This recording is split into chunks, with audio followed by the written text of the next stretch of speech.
seems to be anxiety avoidance. American capitalism, it just seems intent on avoiding the actual question, which is why is China kicking our ass on all of this stuff? Which side are you on? Which side are you on? We have on the line now Matt Lech and David Griscom of Left Reckoning. Matt Lech, also a super producer on the Majority Report, here to talk to us about abundance. Matt, David, welcome back to the program. Really appreciate y'all taking the time. Good to be here, guys.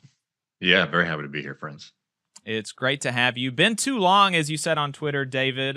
So really happy to be rectifying that that wrong. So we have yet to wade in, at least on the program, into this abundance agenda discourse that's being driven by Ezra Klein and Derek Thompson with their new book, Abundance. And it's being pushed really heavily. And I have been a little bit surprised at the longevity of this discourse. I mean, it started, what was it, 2 months ago or something? It's been a minute. And it has maintained as a sort of kind of third level consistent discourse within kind of the broader, Democratic left-wing progressive space. And so I felt like, especially, and unions have been kind of a third level of the abundance discourse for the whole time, but it's been, the relevance of unions to the abundance discourse has been driven up in the wake of the tariff stuff, and it's been, largely negative towards unions. And so I felt like it was time for us to kind of wade into that. But before we wade into, abundance and unions and what's the interplay there, can you, and we'll start with you, Matt, can you lay out like what is the abundance agenda that is being pushed by Ezra Klein and some of these other folks? What is it actually, and what does it purport to be? Yeah, so Ezra Klein of actually he's not at Vox. Is he still at Vox anymore? No, he's at the New York Times. Yeah, right. So formerly at Vox, formerly before that at the Washington Post, has always been sort of like the technocrat whisperer, even going back to the Obama years when he would be talking to like blue dogs about how we can get budgets passed and stuff like that. Abundance is their new sort of pitch for. I find it one interesting exchange I find is from a Bloomberg columnist named Connor Sen, and he quote tweeted a review from a sort of neoliberal guy saying, "Not sure what the voters think," which is an interesting way to start that. But the Dem staffer class needs to move on from Warrenism, and abundance seems like as good of template as any.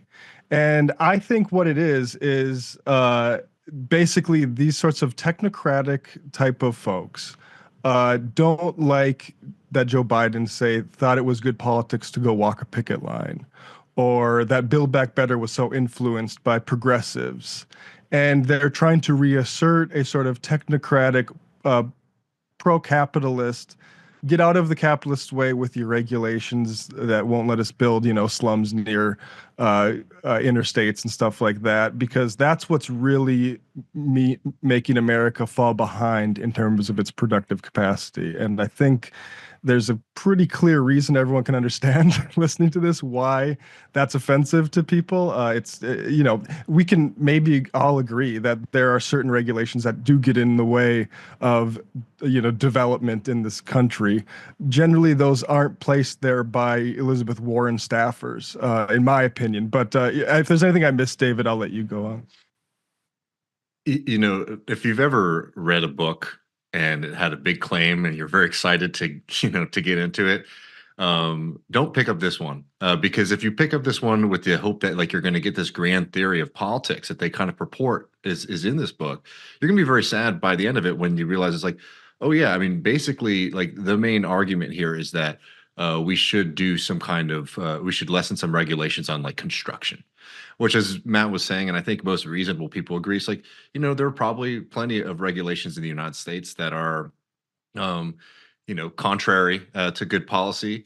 A big reason for that, though, is not so much that there's too many like busybodies, but that America is a very litigious country, and we have set up an entire incentive structure, for example, to sort of sue the NGO complex, all this kind of stuff. Like there is like money to be made in sort of maintaining those kind of things. That's probably why they exist versus like some people just sort of had the wrong idea or too passionate about, saving the birds or something like that. But again, like this is the thing that's kind of tough about this book and the larger abundance discourse is that there's some really small claims, right? That, probably are their favorite terrain to sort of engage on. Is like, is there overregulation in some aspects of American society, which is a fairly like narrow point. And then they sort of inflated into like this larger argument about like American politics and American society. It's like that is like one like the thing that's holding America back from this grand abundant regime, right? Because the title of the book and this whole process now is called Abundance. Right. And what does that imply? It's like, oh, we're going to have a lot of stuff, we're going to have, achieve excesses and, medical access and money and all these kind of things. And what they're, which is like a huge claim. Right. And I think that, as a socialist and something like that, like, I think that like we do need to produce more things for people. Right. People need more than they have right now. But again, that's very different from just sort of saying that, oh, the thing that's holding us back is these kind of small scale regulations thing. So it's just there's a tension here where like there's a really big claim about like we need abundance. Fine, interesting. Let's talk about that. And then like the actual mechanism there is sort of like, hey, let's like twiddle around, the regulatory state. And the last thing I'll say is that, why is it, I think, of note to people? Why are people sort of engaging with it? Because it's very clear that this is a kind of pitch by Klein and Thompson and others, right? There's all these groups now, these abundance political organizations that have been set up with a lot of money from San Francisco, Silicon Valley, all these kind of forces that are trying to make this the argument of the Democratic Party so that it can avoid, maybe the Elizabeth Warren style, or the Bernie Sanders AOC more left populist politics. And that's really, I think, what a lot of the argument is about is people realizing is like, oh, this is just their attempt to kind of rebrand that old school kind of centrist third wave politics as something new. Yeah, and I just to tack on to David's go thing ahead. real quick. I think that them naming Warren and not naming, say, Bernie, who's out there filling actual and AOC filling stadiums, I think is just a sort of sign of their political weakness. Yeah, well, it was a bummer for me because I confessed to David in our email thread that I was initially, when this first started, I was abundance curious. They kind of reeled me in a little bit, and I was, because I think there's, obviously, you mentioned the small points, and most people would agree with some of the, there's probably some housing regulations that are bad, or there are some housing regulations that are bad, sure, but also there was it feels like I remember reading something about the high-speed rail stuff, and there were too many like individual stakeholders and constituents that could get in the way of this, and like look, it's a bummer. If you're a person and you've had a house that the rail is going to need to go through, then that's a bummer for you. But like, here's some money, and for the good of the country and California and the state and the people, we're gonna eminent domain your land, and I'm sorry, but and like I was like, oh, that's interesting, and we do need to be forcefully in support of like the collective good, and say like, look, just because it would be a little bit more convenient for you to have this little plot of land, like, I'm sorry, here's like a shit ton of money, go away, like we need to support stuff like that, right? And so I was hopeful that was kind of that would, and that was a big part of like the FDR thing, is that the government is big, and we're going to do stuff, and we're going to make people's lives better, and we're going to give people union jobs, we're going to give people good wages, and it's all good, that's all really important, but it does not seem like that's the focus. Jacob, yeah. I just want to add, like, the FDR stuff, like, those are the kind of things that should get folks excited. But that's exactly what is kind of missing in the book. Again, if this was an argument for, like, let's revitalize America with, like, big Green New Deal projects, or with the Tennessee Valley Authority, or all these kind of things, I would be going to the mat for it. But that's not what it is, because it's not about, like, unleashing the state to build railroads or to build, power systems. It is get out of the way of, literally, like, one of the people that they praise in it is Elon Musk. right? It's like it's private actors. It's not state actors. It's not collective actors. It's get the state out of the way so the private market can succeed. And he's and praising Elon Musk as a part of even the smaller abundance stuff. Like having him even remotely like lauded is ludicrous because he was one of the chief obstacles to high-speed rail in California, and he admitted as much, and he admitted that it was because he doesn't like public, and he wanted to personally sabotage it because it would be better for his businesses if high-speed rail, which is ostensibly one of their big, like, you know, white whales that they want to see happen. They want to see high-speed rail. And it's like, well, Elon Musk was like a big stop to that. And the idea that you would be positively, you know, referencing him in this discourse is crazy. And can you talk, you know, I've heard, I think, Matt, on the Majority Report, some of the other backers, and it's not just, you know, the third way neoliberal types, and there's some of that, but there's also like real right-wing libertarian Koch brothers type of folks lined up behind this agenda. Is that right? Well, I think what they would argue is that they sort of came to this a similar idea at the same time, and you know, with similar sort of friends in their social groups. But I think Ezra Klein does sort of say his abundance agenda is slightly different than a libertarian like Tyler Cowen's abundance agenda, even though, you know, they have conversations about it and, you know, compare meanings, which is, you know, I think it says a lot that Ezra Klein has these conversations with folks like Richard Hanania, who I think is a racist guy, or Tyler Cowen, and not Shawn Fain. You know, or Sean O'Brien has a podcast. You know, let's see that conversation happen. But it's with all these sorts of guys who, like Connor said with Bloomberg, it's like people who basically, like, when they say that they think labor is in the way, I find it really difficult to believe that it's not just their preconceived political impulse and not their actual understanding of what's going on in politics. Yeah. It's really kind of it's definitely convenient, right? That they just happen to have these similar ideas at the same time. And so I mentioned at the top that unions have kind of, you know, unions have not been at the center of the abundance sort of discourse, but they have been kind of at the periphery throughout, and they have been more centered since the tariff stuff. Can you talk? Like, what are some of the people in the abundance orbit, and, you know, some of the people in the abundance orbit are like the Armand Daluski or something on Twitter, Matt Iglesias, Ezra Klein, Derek Thompson, Tyler Cohen, you know, people like this. What are some of the things that they have been saying, like, generally about unions in relation to this abundance agenda? And then specifically, you know, it seems like the rhetoric against unions has sharpened since the tariffs. What have been some of their lines since then?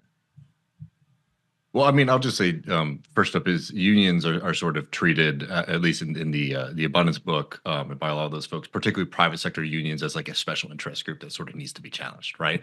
So it's already, you know, they're if it's not going so far as to saying like unions are like the enemy of this project, but saying unions are one of these groups who are going to have to sort of push around. When it comes to like the ecosystem, the solar system, or whatever you want to call it, of the abundance boys, I mean, I think it's been abundantly clear to me. Sorry for no pun intended. That these guys are really trying to utilize this moment with tariffs, with both Shawn Fain and also Shawn O'Brien in the Teamsters, which are different kind of stories. But you can see that there has been this project, I think, over the past 6 months. It probably, you know, had its origins way before that. But like, there has been this kind of hope that, like, you know, unions have been getting too much influence in the Democratic Party, according to a lot of these folks. They want to see that be pushed back. So yeah, that Armand fella, you know, has been attacking, you know, Shawn Fain and the UAW as, I believe, rent seekers. I have to double check the exact framing. I think that was Dylan Matthews. Oh, Dylan Matthews went even further and called a wrecker. And it is also worth noting, I saw that exchange. It's worth noting he was calling, he was like utilizing an article that was written by Luis Leon of Labor Notes for the American Prospect. He was basically holding this up as as a puppet and ostensibly saying that the accusation of Luis in the American Prospect is that Shawn Fain is a wrecker. And Luis quote tweeted Dylan Matthews and was like, that is not at all what I'm saying. You are totally misreading my piece if that's what you took away from it. And Luis has been like very frustrated as I think is his right, with the UAW as a person of Hispanic descent in this, particular, and I think we're going to talk a little bit about the immigration stuff later on in the program. I mean, it's a very scary time to be a Hispanic person, a visibly Hispanic person, somebody who speaks Spanish in this country right now. And so he has been publicly critical of the UAW. And so even he was like, whoa, Dylan, that is literally not what I'm saying. And I don't think Dylan ever corrected himself. But Hey, 5 seconds, just wanted to say that this is only possible because of our donors. If you want to see more of this, then consider donating yourself at tvlr.fm/donate. I mean, I'll just tell you this. I mean, I think that this is going to be a moment that we're going to see how serious a lot of progressives were and have been about their support of the working class and unions. I mean, these things get, people, I think a lot of progressives, or whatever you would call them, the Democrats, have sort of viewed unions as like an extension of themselves and like their party. And whenever they sort of see that challenge, they oftentimes lash out, right? Which unfortunately shows, I think, an unfortunate reality that like there is a little bit of hollowness to some of the claims we have been seeing over the past few years, where people say like, oh, well, we need like the left or the Democratic Party to be union led. And when they see that those ideas or demands from unions might be different from the ones that are coming out of, the mouths of Democratic Party politicians or Democratic Party pundits, you start to see that tension, and we'll see how serious folks are. I'm still going to continue to advocate for what we've been advocating for. I'm not saying the cause is lost, but I think that they see that this is going to be very effective. Because I mean, I don't know about y'all probably, y'all's audience probably follows maybe union politics and understands these issues a little bit better.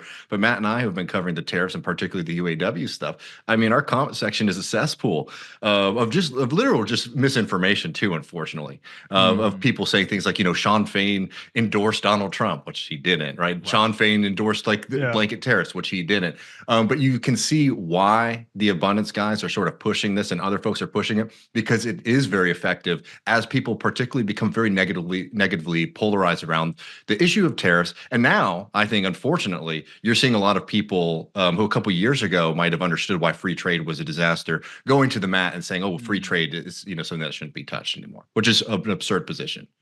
Yeah, can I put up a tweet here? I just want to show this. I don't know if this will screw up the formatting here, but this is this Connor Sen tweet I was talking about. Not sure what voters think about the Dems driver class. I just want to go to a follow-up here because I think it's kind of revealing. Guy responds, I just don't know how you can ever square this with organized labor being an essential component of your coalition. Bloomberg opinion writer Connor Sen says the obvious answer is organized labor isn't going to be as important to the coalition in the future. Mike Conzel, a economist I like, said, I think the way to square it is that the increase in construction costs aren't labor driven. See below. He cites a American Economic Journal piece. And then European countries build faster, cheaper, and their labor markets are even more unionized and secure. Mm-hmm. And then Sen follows up with, this is again a Bloomberg writer, I just feel like the Dems went all in on unions and unions shifted somewhat towards Trump in 2024. So electorally it failed, open to other interpretations. Now, that's not what happened in 2024. Right. American Prospect, the place you mentioned before, or this is Center for American Progress, actually, but while other voters moved away from the Democrats, union members shifted toward Harris in 2024. Yes. So that to me is a very strange mistake to make if you say one of your goals is to beat Republicans, that you would completely get the direction or the trend for union votes wrong as you attempt to say, like, you know what, screw them. Yeah. Well, it because it is such a simple, like, it would literally just take one Google search, like, oh, did union members trend towards Trump this time? And the answer is no. And not only is the answer no, but also if everybody had voted the way that union members did, Harris would be president, obviously, with Obama-level majorities in the House and Senate. I mean, it would be the largest, I mean, it would, so the idea that, union members more demographic, and they moved even more democratic in no small part thanks to the UAW, which ran one of its most extensive political operations for Harris and against Trump in 2024. And there are people that think that was a good idea and think it wasn't a good idea and think that the funds could have been used differently, but that's just a reality that and they were able to move their membership more towards Harris, I think, than any other union. I mean, they released a report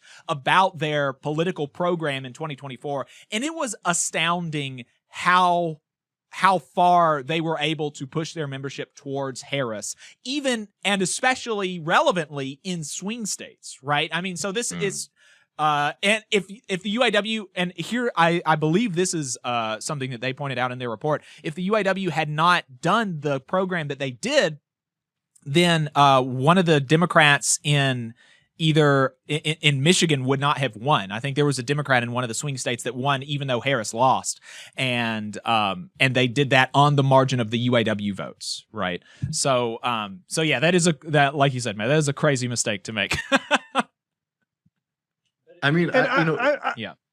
Yes. Yeah. And, I'm just curious your guys' perspective, because it feels like, all these issues, whether it's immigration or the tariffs or this abundance stuff, it seems to be, not to get psychological, but anxiety avoidance. Capitalism, American capitalism, Western capitalism, whatever you want to call it, it just seems intent on avoiding the actual question, which is, why is China kicking our ass on all of this stuff? And so instead, and I look, I haven't read Abundance yet. I'm going to, because Ezra Klein wants to come on Majority Report, and I want to read the book before he does that. I'm not going to be debating, but I just want to read that. But again, like, so that seems to be this afternoon, right? In like 30 minutes. I'll do it, over the next week, yeah. Well, I thought you read books at like 16x speed or something like that. Those are books that I enjoy. I can read them in one sitting, but I don't know about this one. But it's just like, why, and then like it's. Okay, forget China. Look at America's history. When have we produced things? When have we built things? And how much do we need to do the neoliberal, let's get out of the job creators' way, because they're the ones that are going to, deliver like people getting excited about the Boring Company with Elon Musk, thinking that they don't drill tunnels in other parts of the world is just really embarrassing for a country that used to be, one of the most productive in the world. It really is embarrassing. Still is, but yeah. Yeah, and I want to underscore that about like the some of the response to the tariff stuff that I'm seeing. I'm seeing some really kind of perplexing arguments from some even like progressive people about tariffs, specifically the one that, tariffs are automatically going to be passed on to the consumer. I mean, that is like just not true. We can agree or disagree with the whole tariff program or with tariffs generally or with this specific or whatever, but it is just not true that all of the tariffs will be pushed on to the consumer. That's just never the way that any tax. If you accept that 100% of the tariffs are going to be passed on to the consumer, then what does that mean for any system of taxation, progressive, regressive, whatever? What is it? If we accept the idea that all of a tax is going to be passed on to the consumer, then what does that mean for progressive taxation? Like, I feel I've heard some people say stuff like that have really confused me. And also that's just not the way that it's happened historically, when sometimes, there have been sometimes parts of tariffs or wholes of tariff or even more than a tariff have been passed on to consumers. And then there have been part of the times where tariffs have been eaten by the company because they have enough profits to do that, and they didn't think that the market would bear an increased cost. And I'm really concerned that all of this stuff is going to, like the talk about inflation did during the pandemic, allow companies to get away with price gouging. And I have a clip from the UAW about what Stellantis is doing in response to some of this tariff stuff that I want to play for us now, because it's really concerning. And like, people do not need to let companies like Stellantis and any other company get away with the idea that they can pass all of the tariffs, or even more than all of the tariffs, onto consumers, and that they can't eat at least a significant portion of these tariffs in the massive profits that they have. Here's this clip from the UAW on Stellantis. Hey UAW family, A couple weeks ago, Stellantis laid off more than 900 of our UAW brothers and sisters. They used auto tariffs as their excuse. But this Tuesday, at their annual shareholders meeting, Stellantis board of directors managed to find $2.6 billion to spend on dividends for their shareholders. And they are considering an additional stock buyback of up to 10% of the company's stocks. That's another $2 billion or more. That means this company is considering spending more than half of their total profits from 2024 on Wall Street paybacks. Do you know what they didn't find money for? Investing in jobs. If they wanted, Stellantis could bring back every laid-off worker back to work and then some using excess capacity that exists in almost every single plant. I'm looking at Toledo South, Belvedere, Mac and JNAP, Warren Truck, Trenton Engine, and several of our Kokomo plants.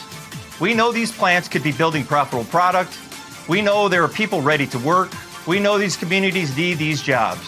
So why is it there's always money for Wall Street, but there's never money for the people that make the product that makes this company run? Thousands of our UAW members are laid off right now, and the auto tariffs give this company a golden opportunity to do what's right. Invest in us. It is time for Stellantis to stop dragging their feet. That is why I am calling UAW members to speak up with a simple message: invest in us. Next week, we are asking members to wear stickers with this demand. They are being put in the mail today to your local leadership. Show Stellantis that it is time to stop blowing money on Wall Street when there's plenty of work to do and plenty of auto workers to do it. You will hear more soon about how we are going to make sure Stellantis invests in the workers that makes this company billions. Get ready, and Stellantis, invest in us.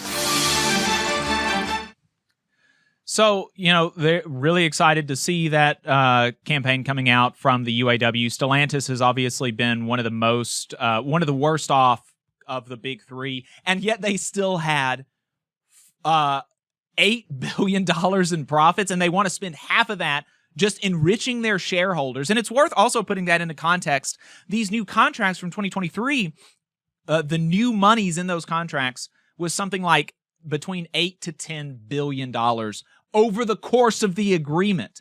Immediately after the agreements were announced back in 2023, GM specifically announced a $10 billion stock buyback scheme in 1 year, right? They spent in 1 year on shareholders the same amount of money, the same amount of new money that they were spending on workers over 5 years, right? And so this is like, there's, Matt, you've said, we need to understand that rich people and these corporations are piñatas that we need to break apart and take all of the money that's inside of these piñatas. And so I'm really concerned about some of this tariff rhetoric that's going around. And so, David, Matt, how are y'all receiving some of this stuff? And what do you make of some of the stuff that I just said? A lot of the people that are we need to shut up about X or Y and do this tariff thing are the sort of people who spent the run up to the last election saying, hey, actually Biden's economy is way good enough to beat Trump, and you should shut up about, cost of rent and those things. And now they want to move on from, like, say, people getting disappeared for writing op-eds to talk about how great free trade is. I think it's very good that Bernie Sanders is still out there saying, I'm not. When he interviews the trade representatives, like, he goes on this minute-long speech before he spiel before he asks a question about, I'm not afraid of free, or I'm not a fan of free trade generally, right? That sort of thing. Like, that's the issue here. Is like, okay, you want us to focus on tariffs. I think there are certain issues with people's retirements and 401ks and type of job losses that are things that we definitely need to focus on here. But also the idea that, like, the message, we don't agree on the message we're going to talk about these tariffs with. We want more central planning to actually make these things work, because what happens when we leave this thing up to Stellantis is they line the pockets of all the thieves that have been robbing us. Right. Yeah, we saw oh man, I had something else that I wanted to include and I just lost it. I'll think about it. But Adam, were you about to say something? Well, I just wanted to circle back to something Matt said earlier, which is about the, anxiety of capitalism and how, we're constantly kind of being pushed away from recognizing the systemic crisis that we're facing, right? Like before y'all came on, we were talking about why union power is relevant to everybody, right? Like if you're a non-union worker, if you're a student, retiree, I mean, hell, even a small business owner, right? Union power is important because as union power has declined, inequality has skyrocketed, right? The billionaires have become more and more and more and more wealthy at our expense because we have less union power to hold some of that profits that we're generating and put it back into our pockets, right? Like, seems like a pretty simple thing, but it does seem like a lot of these conversations in politics these days are meant to take away from like that essential fact that we have historic levels of inequality. We're in a new Gilded Age, right? It's at the root of multiple layers of crisis that we're dealing with. We know that workers organizing and building power amongst themselves is a way to address this, right? So then we're having conversations about, construction regulations, right? And how that's actually what's holding us back, right? So yeah, I just wanted to really underscore that point you made, Matt, because I think it really is so true and it's relevant because, I think folks are generally alienated, and there's a lot of alienation and isolation and atomization in our society. And we know, the systemic causes of that, but I think it's made worse by the fact that everyone in, that powerful media figures and the discourse, quote unquote, is not recognizing, right? Like the lived realities that you have and the real roots of these causes or roots of these evils. And I'd add too, just on that like alienation thing, it's like they're a big part of like this tariff conversation about what we were just talking about with Stellantis, is naturalizing choices made by capitalists and bosses, right? There is no kind of like, God ordained rule that says that Stellantis has to, manipulate its stock price. In this moment, lay off workers. That is a deliberate choice by them, right? Something that should, by the way, be illegal. And what happens when you're talking about like, oh, tariffs will necessarily raise prices. It's a great thing to push back against as well, right? Because that's the same argument that people say when we fight for $15 an hour, $20 an hour. Well, everything's going to get inflated because a capitalist would never take a haircut on the profits that they're taking, right? And this is where these kind of arguments that you get from people, in our milieu end up being very, very conservative and reactionary even because they treat the activities of the capitalist class as, natural, as unmovable. Instead of things that are going to respond to working class power and politics, right? And frankly, not to throw this, this bomb in here, but the fact of the matter is that, disagree or agree with Trump's tariffs, right? I think that they're kind of disastrous, not really well thought out, all that kind of stuff.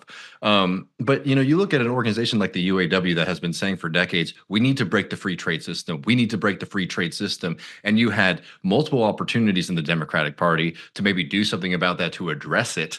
And not only did you not get it, you have Obama trying to do TPP at the end of his term. So maybe you disagree with this, but the fact of the matter is, I can't blame somebody. And I'm not even saying that this is necessarily their strategy, but there might be an attitude that's just sort of like, hey, let's just break it, right? This might not be like an economically like great program, but like this might gum up, destroy the free trade system. So then there's an opportunity to do something. Because I'll tell you right now, I think it's very clear that the Democratic Party isn't going to touch or attack free trade. Like if let's say Trump loses the midterms, the Democrats come in with all the power, in the next presidential cycle, they're not going to do anything to undo free trade, right? Every signal that we're getting is that they want to reaffirm that kind of system, right? So this is where you might not need to, consider being a little bit radical, and that comes with risk. That comes with risk, no doubt about it. But I think that this has exposed a reality that kind of coalition, at least of leadership in the Democratic Party, isn't going to touch this system. Yeah, and I think that, and like you said, there's room for agreement or disagreement about what the extent one should support the Trump tariffs. And I think that we have, you and I and Shawn Fain all have very similar takes. I mean, Shawn Fain himself said, which is another thing that that you said people are just straight up misrepresenting Fain.